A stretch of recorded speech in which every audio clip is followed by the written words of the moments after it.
Hello everyone, welcome back in my YouTube channel. और हम लोग इलेक्ट्रॉनिक कॉन्फ़िगरेशन को कवर करते हुए हम लोगों ने बोरबरी के नियम को, अबाव के नियम को और होल्ड के नियम को समझ लिया है। आज हम लोग इस वीडियो में उसकी इम्पोर्टेंस और एग्जांपल्स वगैरह को देखने वाले हैं। जैसे देखिए, लास्ट वीडियो मैंने एक बात लिखी थी आयरन 26 का इलेक्ट्रॉनिक कॉन्फ़िगरेशन। तो इसका इलेक्ट्रॉनिक कॉन्फ़िगरेशन 2814,2 होता है। तो अब देखिए, इसका इलेक्ट्रॉनिक कॉन्फ़िगरेशन, ये बात किसने बताई? ये बात बोरबरी ने बताई। क्यों होती है? बोरबरी ने अपने 4 रूल बताए थे, उनके अकॉर्डिंग ये सब चीज़ें होती हैं। और अभी हम लोग डायरेक्ट रिजल्ट पे बात करते हैं।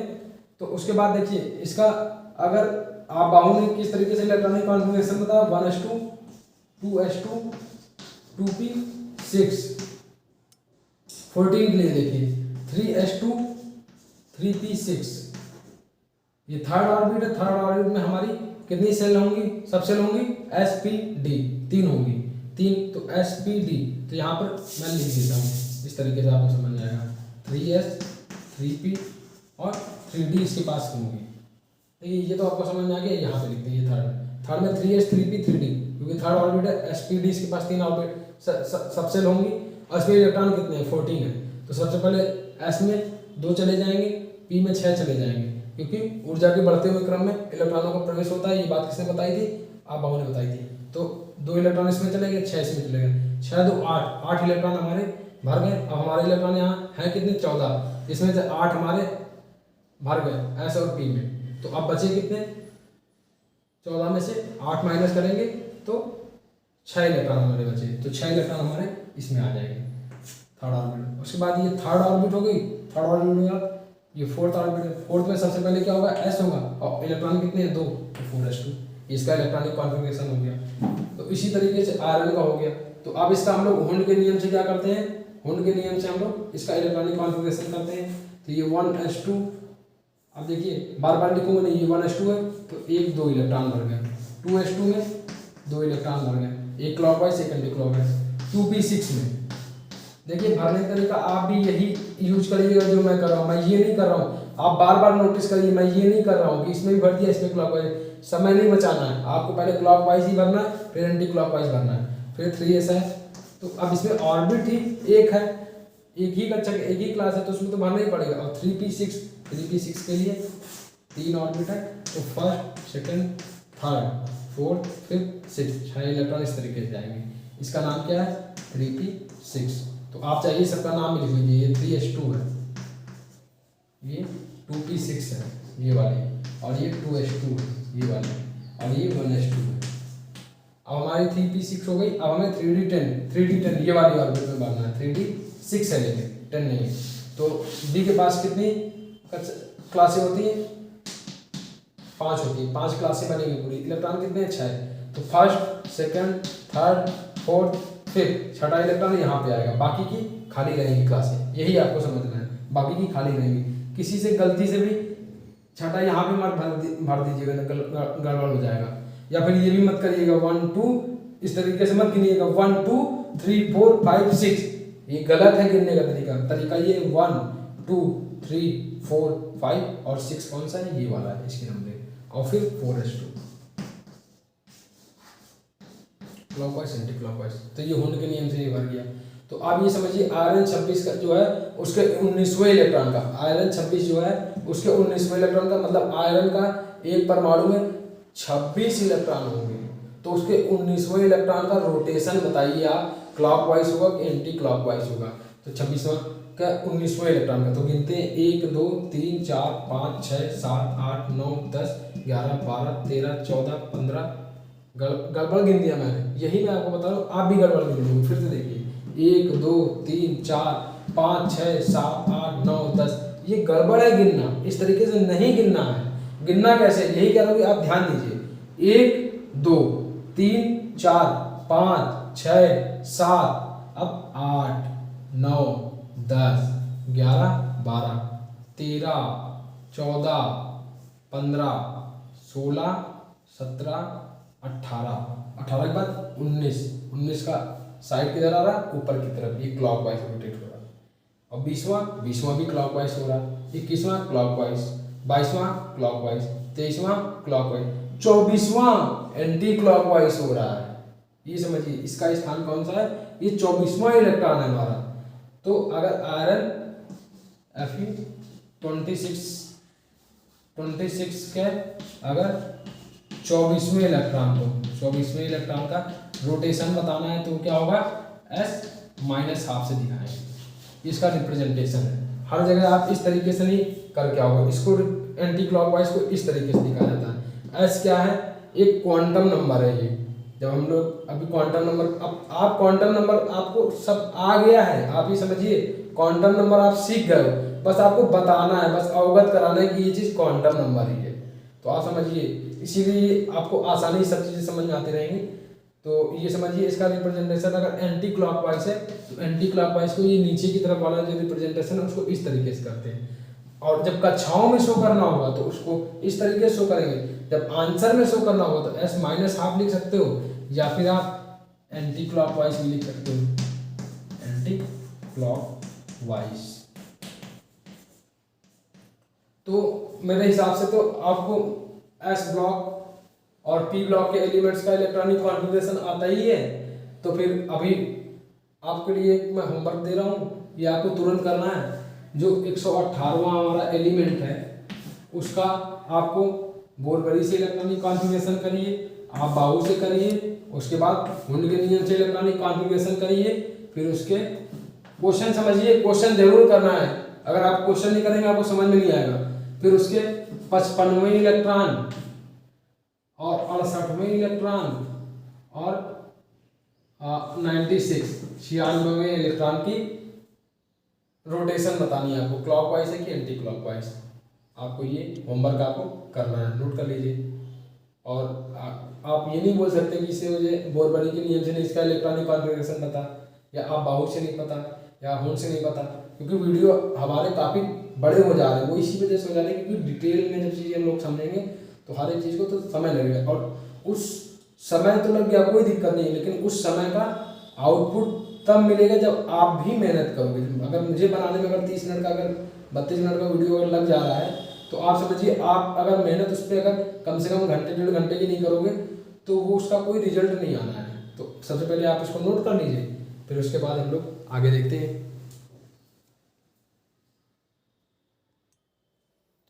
ठीक है, अगर आपको चीज़ें समझ में आ गई हैं तो हम लोग अब चालू करते हैं क्वांटम नंबर।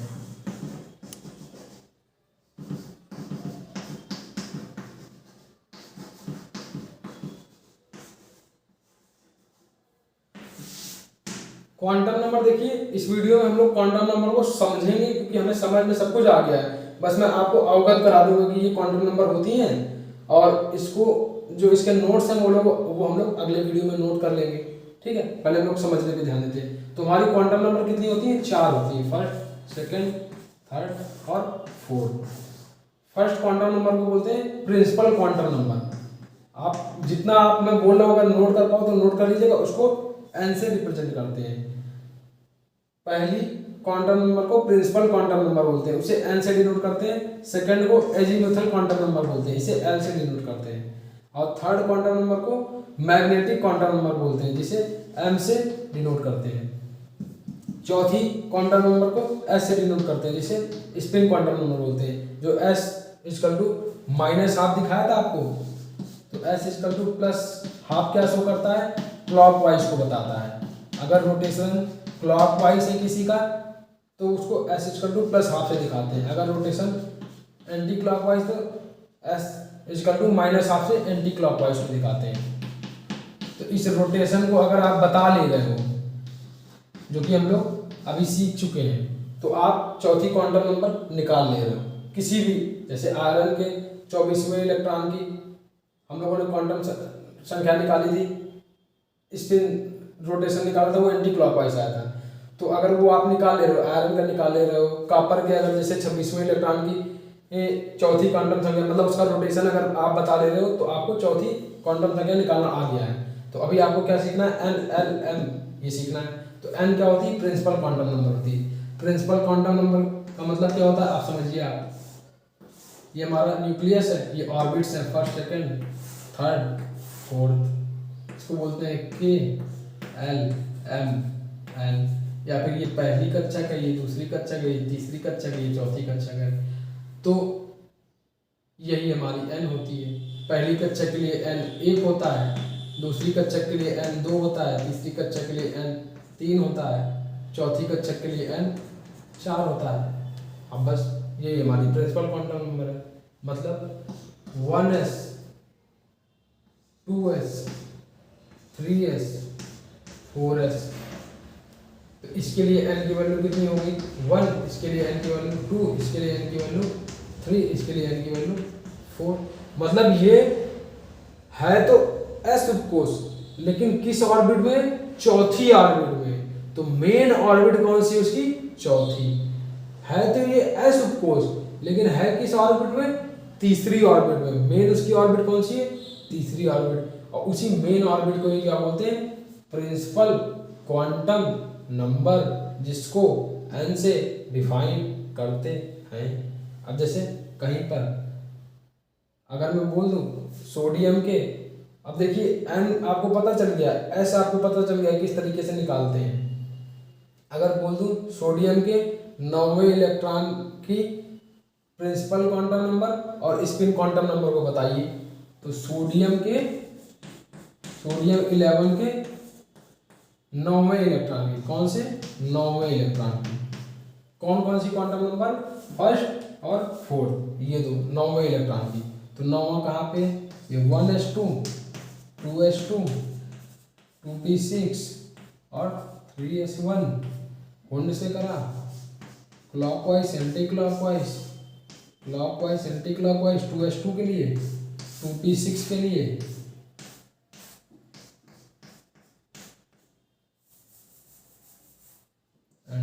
एंटी क्लॉकवाइज और ये 3s1 का क्लॉकवाइज। तो हमें कौन सा, 9वां इलेक्ट्रॉन कहाँ पे आ रहा है, 1 2 3 4 5 ऊपर की तरफ, 6 ऊपर की तरफ, 7 ऊपर की तरफ, 8 नीचे की तरफ, 9 नीचे की तरफ। तो 9 के लिए s बराबर कितना हो गया, -r। ये एंटी क्लॉकवाइज है। तो भाई हमारी एक तो हमने क्वांटम नंबर बता दिया। और 9वां इलेक्ट्रॉन आ कहाँ पे रहा है, फिर से देखिए, आ हमारा कहाँ पे रहा है, 2p में आ रहा है। किस में आ रहा है, 2p में आ रहा है। तो 1s 2s 3s 4s हो, चाहे 1 में तो p होगा नहीं, 2 में होगा 2p, या फिर यहाँ 3p लिखा हो, चाहे ये 4p लिखा हो। 2p के लिए n की वैल्यू 2, 3p के लिए n की वैल्यू 3, 4p के लिए n की वैल्यू 4। इसी तरीके से 3D 4D 5D 6D कोई भी हो, तो जो ये सबसे आगे का नंबर होता है वही क्या होता है, हमारा प्रिंसिपल क्वांटम नंबर होता है। तो आगे का नंबर यहाँ पे कितना है, 2। तो इसके लिए n बराबर कितना हो गया, 2। मतलब प्रिंसिपल क्वांटम नंबर कितनी हो गई, 2। तो सोडियम के 9वें इलेक्ट्रॉन की प्रिंसिपल क्वांटम नंबर ये है, सोडियम के 9वें इलेक्ट्रॉन की स्पिन क्वांटम नंबर ये वाली जो है वो ये है, मतलब एंटी क्लॉकवाइज रोटेशन है।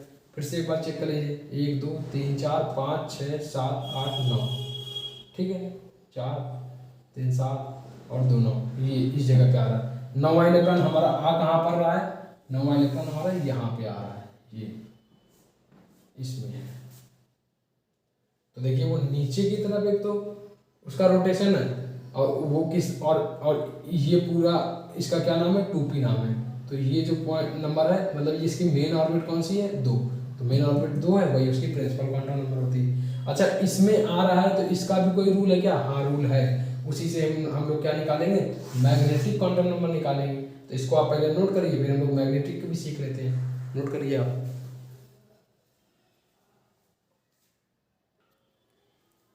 अब देखिए हम लोग प्रिंसिपल क्वांटम नंबर और स्पिन क्वांटम नंबर को निकालना सीख गए हैं। अब हम लोग एजीमुथल और मैग्नेटिक क्वांटम नंबर को सीखते हैं। तो S P D और F। S में कितने ऑर्बिट, 1। P में कितने क्लासें बनती हैं, 3। D में कितनी क्लासें बनती हैं, 5। 1 2 3। F में कितनी क्लास बनेगी, 1 2 3 4 5 6 और ये 7। अब देखिए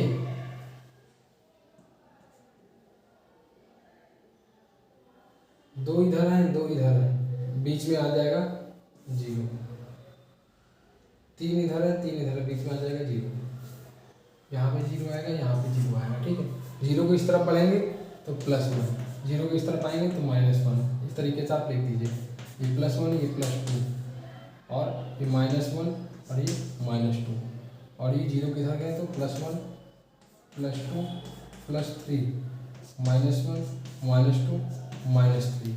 तो अब पर्टिकुलर डी, समझिए ध्यान से, डी उपकोष में कितनी कक्षक है? 5 कक्षक है। पहली कक्षक जो है उसको -2 सिंबल से डिनोट करेंगे, दूसरी को -1 सिंबल से डिनोट करेंगे, तीसरी को 0 से डिनोट करेंगे, चौथी को +1 से, पांचवी को +2 से। सेम ऐप के पास, ऐप जो सबसेल है हमारी, उसके पास कितनी क्लासें हैं? 7 क्लासें हैं, जिसमें से पहली को -3 से, दूसरी को -3 से, चौथी को -1 से, और तीसरी को -1 से, चौथी को 0 से। इस तरीके से इनको शो करेंगे। तो उनके ऊपर मैंने डिफाइन कर दिया पहली चीज़। तो यही चीज़ क्या, ये चीज़ क्या बता रहा, मतलब अगर इलेक्ट्रॉन हमारा इस p के इस वाले ऑर्बिट में आया तो m की वैल्यू कितनी हो जाएगी? -1। ये m की वैल्यू को डिफाइन कर रहा है, ये m की वैल्यू को डिफाइन कर रहा है, मतलब m =-1 हो जाएगा। अगर इस ब्लॉक में अगर इलेक्ट्रॉन है, अगर इस ब्लॉक में अगर इलेक्ट्रॉन है तो m की वैल्यू 0 हो जाएगी। उसी तरीके से अगर इस ब्लॉक में इलेक्ट्रॉन है तो m की वैल्यू +2 हो जाएगी। अगर इस ब्लॉक में इलेक्ट्रॉन है तो m की वैल्यू +3 हो जाएगी। मतलब ये मैग्नेटिक क्वांटम नंबर को बता रहे हैं। और एजीमुथल क्वांटम नंबर जो होती है वो फिक्स होती है। s, p, d और f के लिए एजीमुथल क्वांटम नंबर 0, 1, 2 और 3 होती है।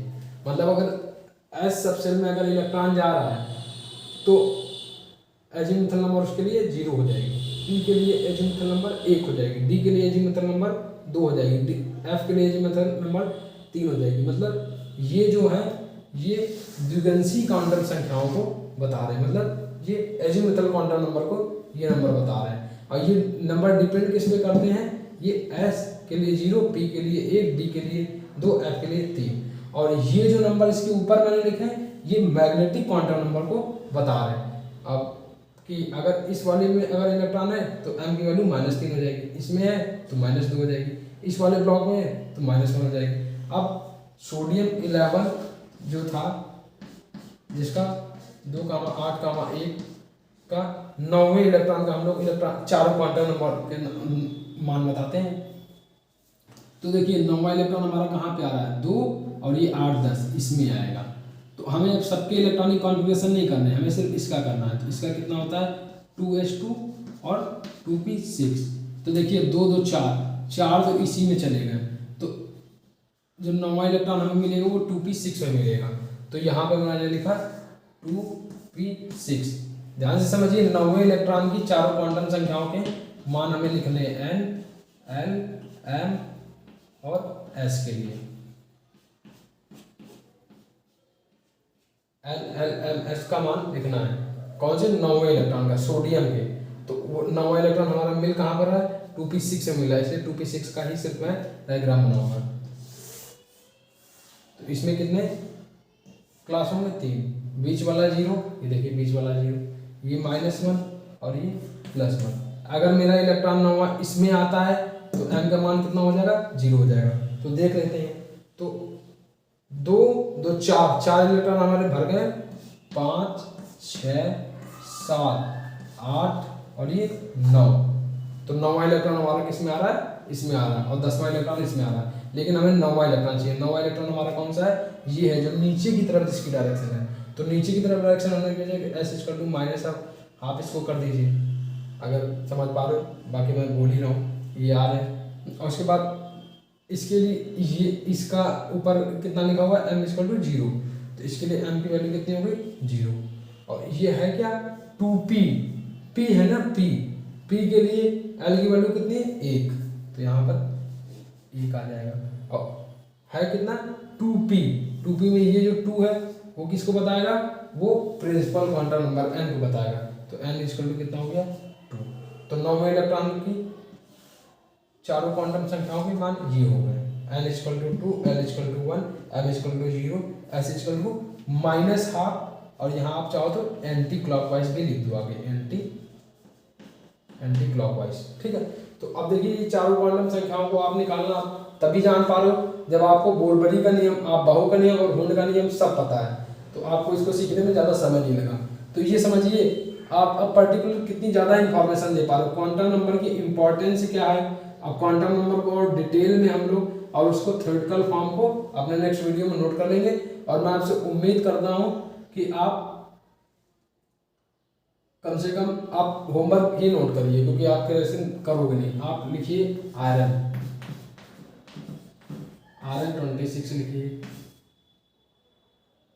और कॉपर 29 लिखिए और आप लिखिए कैल्शियम 20 और आप लिखिए सल्फर 16,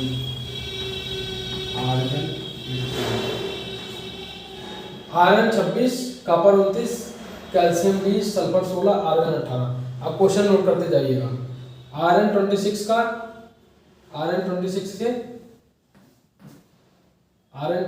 के 21वें, 19वें और 11वें इलेक्ट्रॉन की चारों क्वांटम संख्याओं के मान बताने हैं। आयरन 26 के 21, 19 और 11 इलेक्ट्रॉन की चारों क्वांटम संख्याओं के नाम बताने हैं, NLMS सभी को बताने हैं। कॉपर 29 का भी लिखिए, कॉपर 29 का लिखिए 11वें, 15वें और 18वें और 21वें इलेक्ट्रॉनों की चारों क्वांटम संख्याओं के मान बताइए। कॉपर 29 के 11वें, 15वें, 18वें और 21वें इलेक्ट्रॉन की चारों क्वांटम संख्याओं के मान बताइए, NLMS सभी के। ठीक है, और कैल्शियम का भी लिखिए, कैल्शियम के 6ठे, 11वें और 17वें इलेक्ट्रॉन की चारों क्वांटम संख्याओं के मान बताइए। और सल्फर का आप लिखिए, सल्फर के 7वें, 11वें और 14वें इलेक्ट्रॉन की चारों क्वांटम संख्याओं के मान बताइए। सल्फर के 7वें, 11वें, 14वें इलेक्ट्रॉन की चारों क्वांटम संख्याओं के मान बताइए। आर्गन में लिखिए, आर्गन में आप लिखिए 7वें, 13वें और 15वें और 17वें इलेक्ट्रॉन की चारों क्वांटम संख्याओं के मान बताइए। और मैं आपसे उम्मीद कर रहा हूँ कि इतना तो आप कम से कम करिए ही, अगर आप चाहते हैं कि अगर आपको चीज़ें और अच्छे समझ आए, क्योंकि अगर आप ये होमवर्क को नहीं करेंगे तो आपको पाउली का प्रोजन समझ आने में फिर मुझे बहुत समय लगेगा। और समय को बचाने के लिए आप जितनी ज़्यादा मेहनत आप करेंगे तो मुझे ईजिली आपको मैं समझा पाऊँगा। तो फिर से आप चाहे नोट कर लीजिए, आयरन 26 के 21वें, 19वें और 11वें, 21, 19 और 11 इलेक्ट्रॉन की चारों क्वांटम नंबर के मान बताने हैं। कॉपर 29 के 11वें, 15वें, 18वें और 21वें इलेक्ट्रॉन की चारों क्वांटम नंबर के मान बताते हैं। 11, 15, 18 और 21 कैल्शियम के इलेक्ट्रॉन जो है उसके चारों क्वांटम नंबर के मान बताने हैं। कैल्शियम में देखिए, कैल्शियम के 6ठे, 11वें और 17वें, 6, 11 और 17 के चारों क्वांटम नंबर के मान बताने हैं। सल्फर 16 के 17, सल्फर 16 जो है उसका एटॉमिक नंबर, उसके 7वें, 11वें और 14वें इलेक्ट्रॉनों के चारों क्वांटम संख्याओं के मान बताने हैं। और आर्गन 18 के 7वें, 13वें, 15वें और 17वें इलेक्ट्रॉन की चारों क्वांटम संख्याओं के मान बताने हैं। तो आप इसको बता के आप मुझे कमेंट करिए और उसके बाद जो भी अगर प्रॉब्लम होगी तो उसको हम लोग डिस्कस करेंगे। और इस वीडियो को भी यहीं पर स्टॉप करते हैं। Thank you guys very much for watching the video. और हम लोग अपने नेक्स्ट वीडियो में हम लोग, अगर आप इतना होमवर्क करते हो तो हम लोग पाउली के अपवर्जन नियम को कवर करेंगे, जो कि आपको आसानी से समझ में आएगा। तो मैं उम्मीद करता हूँ कि आप सारे काम करेंगे। And thank you very much. और होमवर्क इसको नोट कर लीजिए जो भी है।